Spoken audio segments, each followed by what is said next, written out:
Bon, quoi de neuf YouTube? Ça y est, me voilà enfin de retour en Thaïlande, plus précisément sur l'île de Koh Phangan. Je suis arrivé très exactement vendredi dernier. D'ailleurs, c'était génial car le samedi c'était, comment on appelle ça, Songkran ou Songkran. Je le dis toujours mal, Songkran, je crois que c'est. À savoir la fête de l'eau ici. Et j'ai juste passé mon premier jour à me prendre de la flotte dans tous les sens.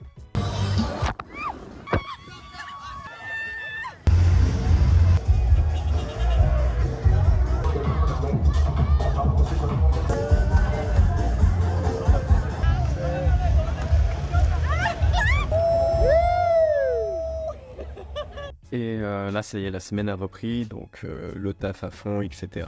Le rythme classique de digital nomade, on va dire. Et dans cette vidéo, je vais te partager justement mon quotidien ici à Koh Phangan qui est plutôt sympa. J'ai trouvé une petite, bon, alors, on voit pas trop, mais une petite résidence, une petite maison un peu dans la jungle et à 2 minutes à pied de la mer, donc c'est franchement un super endroit. Puis voilà, écoute, je vais aller m'étirer dans un premier temps parce que j'ai le dos en vrac et puis on va attaquer cette journée.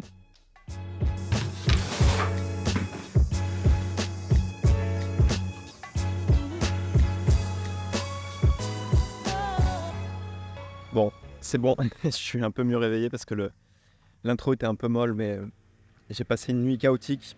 J'avais super mal au dos et je pense que ça s'est vu à l'image. Mais maintenant, j'ai pris mon petit déj, je me suis étiré, j'ai le café, tout va bien.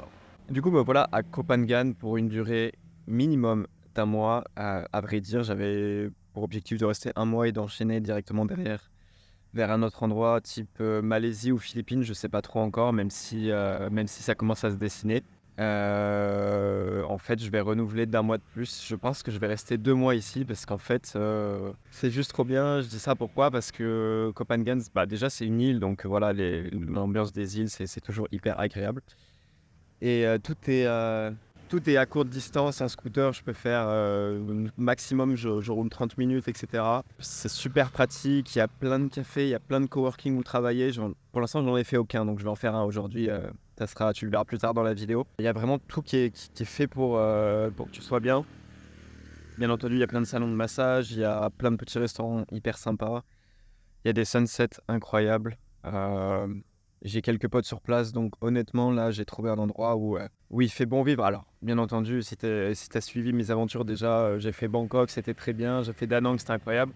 Je suis resté aussi 2 semaines à Hanoï. J'ai pas fait de vidéo là-dessus parce qu'en termes de digital nomade, etc., c'est pas non plus une destination prisée où il y a tant de choses à voir en tant que digital nomade, hein, donc coworking, etc. Pas réputé pour ça, du moins. Et là, du coup, arriver à Koh Phangan, pardon, c'est un peu comme un rêve, quoi. C'est parfait. D'ailleurs, là, il est même pas 9h et je suis en train de fondre au soleil pour faire cette vidéo. Là, j'ai mis un t-shirt parce que voilà, je me suis dit, ils vont croire que je suis tout le temps tout nu. Mais j'en peux plus. Là, je suis en train de transpirer dans tous les sens. Il fait super chaud et humide. Il fait environ 32-33 degrés tous les jours, mais avec l'humidité, ressenti 40. Et ça, dès 8h du matin. Donc, ouais, faut être prêt mentalement, mais bon, c'est ça qu'on aime aussi. En l'occurrence, en contrepartie, la mer est à 28-29 degrés, donc bon. Donc dans ma petite routine, en principe, c'est un peu toujours pareil, peu importe les endroits où je suis, je me lève vers 8h, un peu avant des fois. Petit déj, stretching, et à 9h, je vais m'entraîner à la gym. Pour le coup, ici, j'ai trouvé un super club qui propose aussi sauna, ice bath.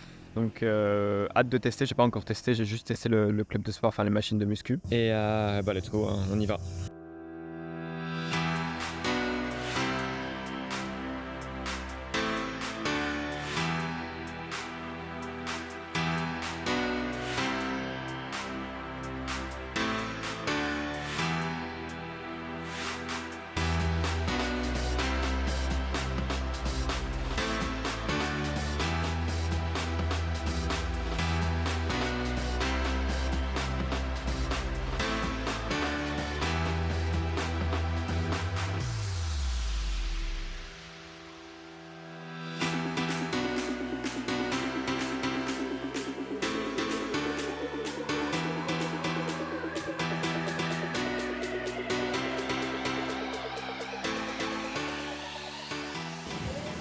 Déjà, ça fait super plaisir de voir qu'on est dans un pays, ou du moins sur une île, où les gens laissent traîner leurs affaires dans tous les sens et personne ne vole rien.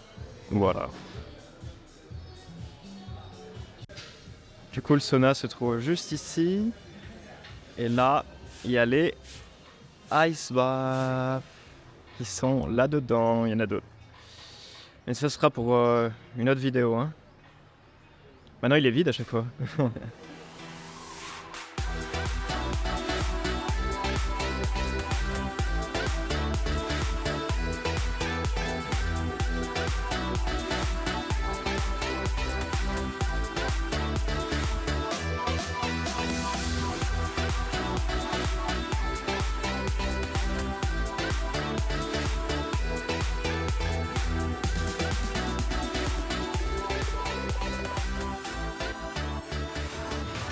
Ça pique. Waouh. Ça y est. C'est fini, c'est bon. C'est quoi le programme du coup maintenant? Yes. Yes. Bah c'est parti alors. Direction la sieste. Non, on va pas dormir tout de suite quand même. Dommage. On va faire manger.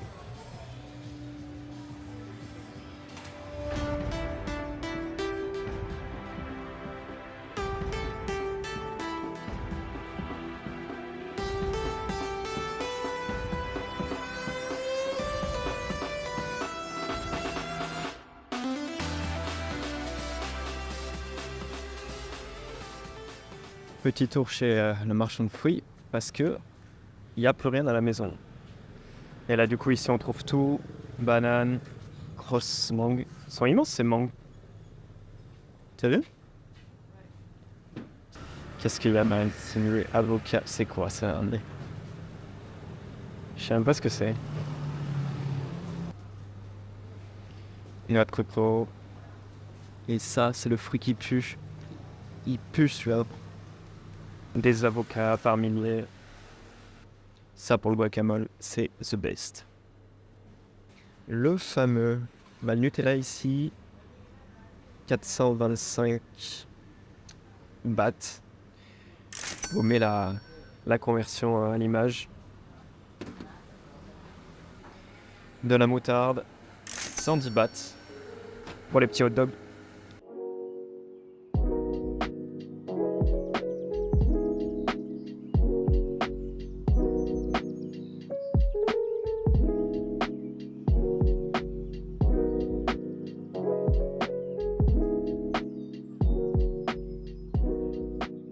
Bon, ça y est, on vient de rentrer. J'allais dire l'appart, c'est une petite maison au final.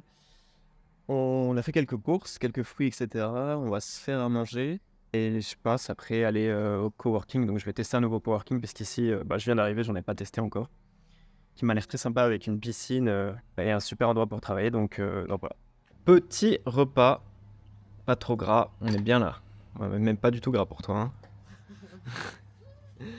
On en a marre de manger des trucs sucrés, plein d'huile. Là, ça y est, c'est décidé. Depuis qu'on est arrivé à Copenhague, en vrai, on a fait combien de restos? Quand on arrive au premier jour. Ah ouais, et Et depuis. un breakfast. Et un breakfast, ouais, j'avoue, un petit déj, c'est tout. Ça fait pas de mal, hein, pour le coup. Je profite de cette vidéo pour faire un petit moment géographie, ou plutôt infos et conseils pour venir du coup directement à Copenhague. Pour venir ici, il faut prendre un vol de Bangkok jusqu'à l'île d'à côté qui s'appelle Koh Samui, qui est un peu plus grande. Ici à Copenhague, il n'y a pas d'aéroport. Donc voilà, il faut prendre l'avion jusqu'à Koh Samui. Et ensuite, tu peux prendre le bateau, un ferry. Il y en a 2, 3, si ce n'est peut-être plus par jour, pour venir jusqu'à Copenhague. Donc tu es obligé de transiter par Bangkok et Koh Samui pour venir ici. Ça, faut le savoir. Au niveau de la saisonnalité, la haute saison, là où il y a le plus de touristes, c'est souvent, c'est même tout le temps, entre janvier et mars, à peu près. Le reste de l'année, du coup, là, jusqu'à juin, allez, on va dire jusqu'à mai-juin, c'est encore la saison sèche, je vais y arriver. Ensuite, ça bascule dans la saison des pluies, donc il se met à pleuvoir quasi tous les jours, en fait. Donc c'est un peu moins fun si vous venez ici pour profiter du soleil. Ça veut pas dire qu'il n'y a pas de soleil, mais c'est du coup beaucoup plus humide et plus souvent, il faut bien penser à prendre son kawaii. Donc ça, faut le savoir aussi. Et sur la partie logement, donc moi, le logement que j'ai eu à travers Airbnb, je le paye au mois 1 000 €. Pour le second mois, j'ai fait en sorte de passer en direct avec le propriétaire, ce qui fait que c'est automatiquement moins cher parce qu'il y a les frais de la plateforme qui sont en moins. Mais voilà, c'est à peu près le budget qu'il faut prévoir pour ce type de logement. Alors, je le détaillerai dans une autre vidéo. Donc là, on voit pas grand-chose en fait, hein. C'est juste c'est un T2, tout simplement, salle de bain, une grande cuisine pour le coup et un extérieur assez sympa. Super bien situé. Faut prévoir plus ou moins 1 000 €. Ça se trouve peut-être pour un peu moins cher, mais du coup un poil plus loin de la mer. Je reviendrai aussi dans une prochaine vidéo sur la localisation exacte de mon Airbnb et pourquoi cet endroit, je te le recommande. Parce que pour le coup, il y a vraiment tout à côté, ça c'est top. Voilà, en tout cas, prévoir à peu près une enveloppe de 1 000 € pour le logement ici en mensuel.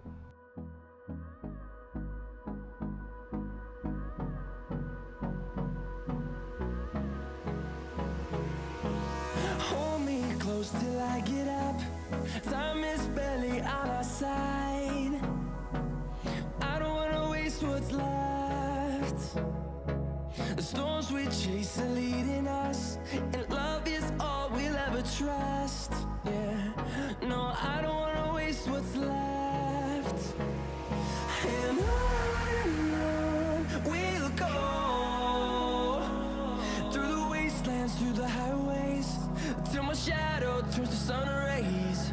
And on we'll go, through the wastelands, through the highways. And on we'll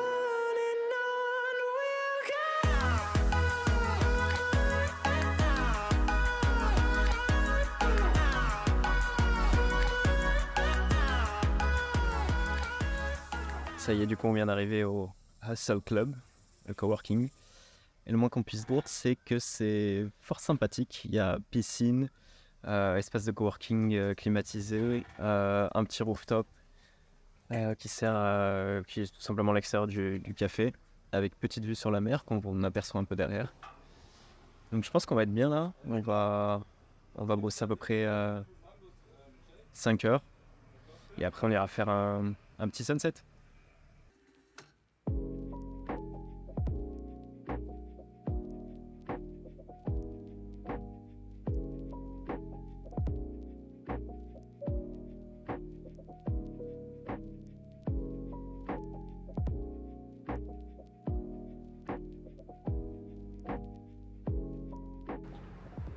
Et du coup, une petite pause s'impose avec un petit bol, fraises, bananes, myrtilles, granola et des graines en tout genre, en veux-tu en voilà, sur une fin de journée plutôt sympathique.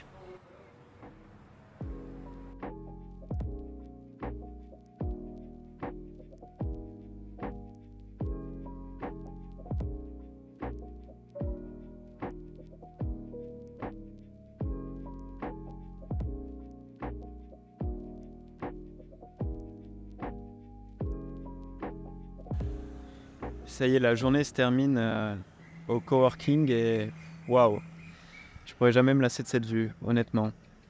Pour le coup, c'est un super endroit, mis à part le fait qu'il y ait ce magnifique rooftop avec vue sur mer et une piscine accessible juste à côté. Franchement, j'ai super bien bossé. Il y a un espace de coworking avec la clim, donc ça c'est plutôt cool, qui est bien entendu payant, mais il y a aussi des espaces qui sont gratuits, donc le café, ce qu'il y a juste derrière moi, donc le rooftop. Et franchement, super première impression. Donc, pas improbable que je paye un bureau au mois ici. Ça représente à peu près 100 €. Je mettrai le prix exact juste en dessous.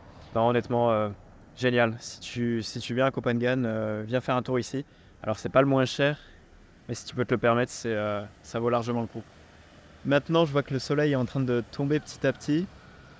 Ça va être l'heure du sunset, donc on va décaler, on va trouver un spot à sunset tout simplement. Pour aller siroter une petite noix de coco, hein. On ne change pas une équipe qui gagne. Ouais, bon allez, c'est bon, on y aller. À tout de suite.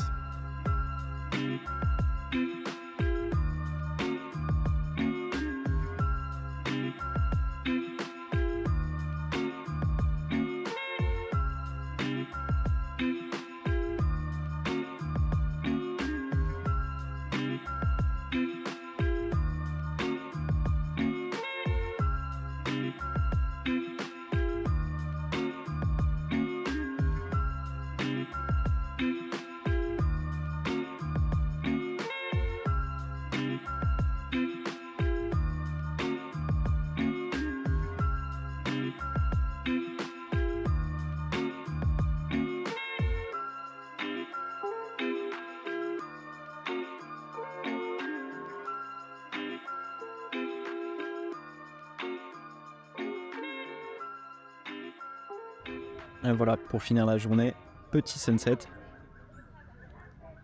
Petite coconut, bien entendu.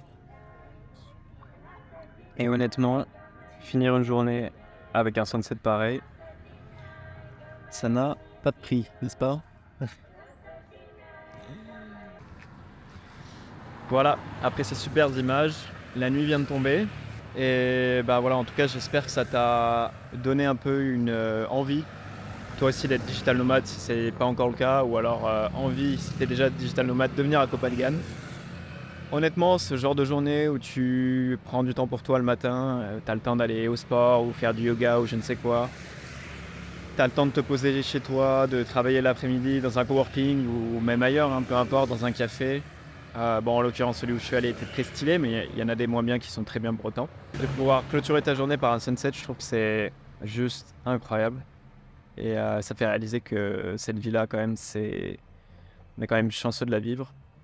Et là, maintenant, du coup, on va juste... je pense qu'on va s'arrêter au restaurant parce qu'on pète la dalle et qu'on a la flemme de faire manger ce soir. Donc, voilà, on va enchaîner directement.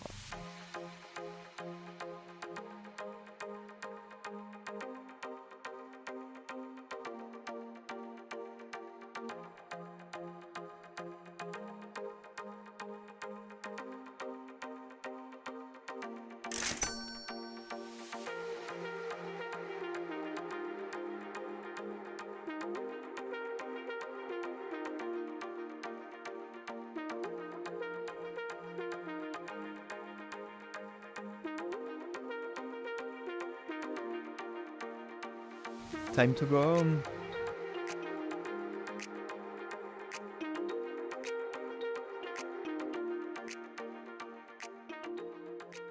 Ça y est, je viens de rentrer à la casa, comme on dit. J'ai aussi quelques astuces à te partager parce que voilà, si je suis à Copenhague, c'est pas un hasard. Bon, certes, j'ai quelques collègues sur place, ce qui m'a conforté dans mon choix, mais il y a aussi quelques sites qui sont utiles quand tu dois choisir une destination. Et pour le coup, je peux t'en lister deux qui m'aident quasi de manière quotidienne pour choisir mes destinations et m'assurer que ça vaut le coup. La première, elle s'appelle, si l'autofocus se fait, oui, c'est bon, on a réussi à avoir un peu de focus.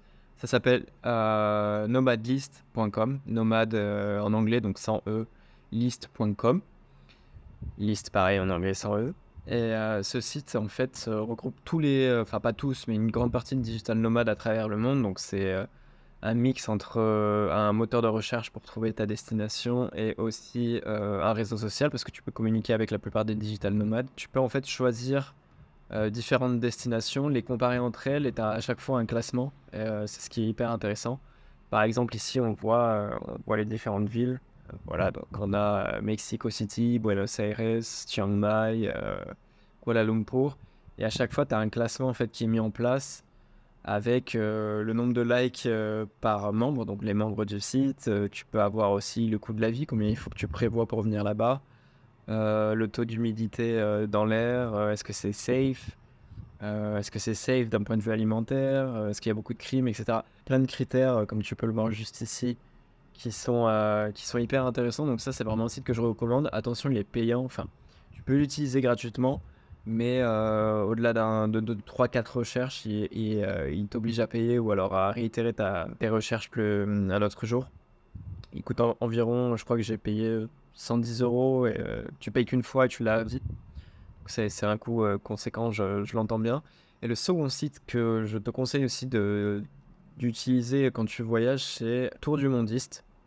Tour du Mondiste, est-ce que c'est .com ou .fr? Je crois que c'est .fr, je vérifie tout de suite. Tourdumondiste.com du coup, qui ressemble à ça. C'est pour le coup ça un super site. Alors il est à la base un peu plus destiné aux backpackers, mais au final il m'est très utile aussi. Et il te permet de préparer tes voyages. Moi, il m'aide beaucoup sur la partie visa. Donc en fait, tu as juste à cliquer sur un pays, tu sais ce qu'il faut faire pour avoir un visa. Est-ce que tu peux y aller sans visa ou non? Donc ça, c'est super utile. Et d'ailleurs, à ce propos, au niveau des visas, on a une énorme chance d'être français. Honnêtement, ça fait plus de 2 ans que je suis digital nomade. Avec le passeport français, jusqu'à présent, j'ai toujours pas fait de visa. Donc c'est dire la chance qu'on a d'avoir ce passeport. Donc autant en profiter pour voyager, que ce soit loin ou moins loin. Alors avec l'Europe, c'est sûr qu'on peut aller un peu où on veut, même juste avec notre carte d'identité, ce qui est déjà génial. Mais en dehors de l'Europe, pareil, avec notre visa, on a plein de destinations sans visa. Par exemple, la Malaisie, vous pouvez y rester 3 mois sans visa, ce qui est quand même assez dingue. Donc voilà, faut pas hésiter, il faut se lancer, il faut en profiter. En tout cas, j'ai fait le tour pour cette vidéo. Je te laisse liker et t'abonner si ça t'a plu. Laisser un commentaire si tu as des choses à me demander ou si tu veux me soutenir tout simplement. Et je te dis à très vite pour un autre format sur Copenhagen où je détaillerai peut-être un peu plus l'habitation que j'ai ici, le coût de la vie de manière générale. À la prochaine. Ciao.